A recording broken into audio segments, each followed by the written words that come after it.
Peace to you all. My name is Saba Ahmed. I'm a law student at American University. I am here to ask you a simple question. I know that we portray Islam and all Muslims as bad, but there's 1.8 billion Muslim followers of Islam. We have 8 million plus Muslim Americans in this country, and I don't see them represented here. But my question is, how can we fight an ideological war with weapons? How can we ever end this war? The jihadist ideology that you talk about, it's an ideology. How can you ever win this thing if you don't address it ideologically? Great question. I am so glad you're here, and I am so glad you brought that up because it gives us an opportunity to answer. What I find so amazing is since the beginning of this panel, which we are here about Benghazi attack against our people, not one person mentioned Muslims. We are here against Islam, or we're launching war against Muslims. We are here to discuss how 4 Americans died and what our government is doing. We were not here to bash Muslims. You were the one who brought up the issue about most Muslims, not us. And since you brought it up, allow me to elaborate with my answer. There are 1.2 billion Muslims in the world today. Of course, not all of them are radicals. The majority of them are peaceful people.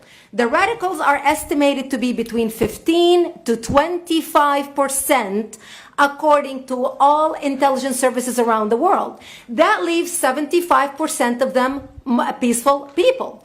But when you look at 15 to 25% of the world Muslim population, you're looking at 180 million to 300 million people dedicated to the destruction of Western civilization.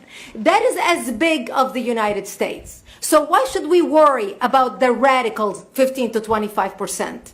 Because it is the radicals that kill. Because it is the radicals that behead and massacre. When you look throughout history, when you look at all the lessons of history, most Germans were peaceful. Yet the Nazis drove the agenda. And as a result, 60 million people died. Almost 14 million in concentration camps. 6 million were Jews. The peaceful majority were irrelevant. When you look at Russia, most Russians were peaceful as well. Yet the Russians were able to kill 20 million people. The peaceful majority were irrelevant. When you look at China, for example, most Chinese were peaceful as well. Yet the Chinese were able to kill 70 million people. The peaceful majority were irrelevant. When you look at Japan prior to World War II, most Japanese were peaceful as well. Yet Japan was able to butcher its way across Southeast Asia, killing 12 million people, mostly killed with bayonets and shovels. The peaceful majority were irrelevant. On September 11th in the United States, we had 2.3 million Arab Muslims living in the United States.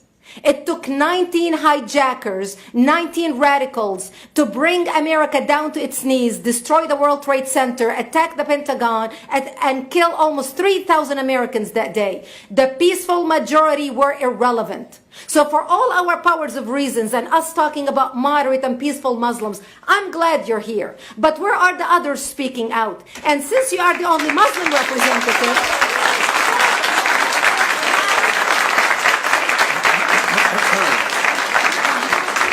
applause till the end.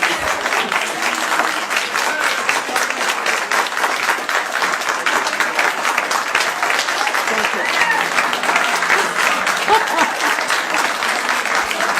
Thank you. And since you're the only Muslim representative in here, you took the limelight instead of speaking about why our government, and I assume, are you an American?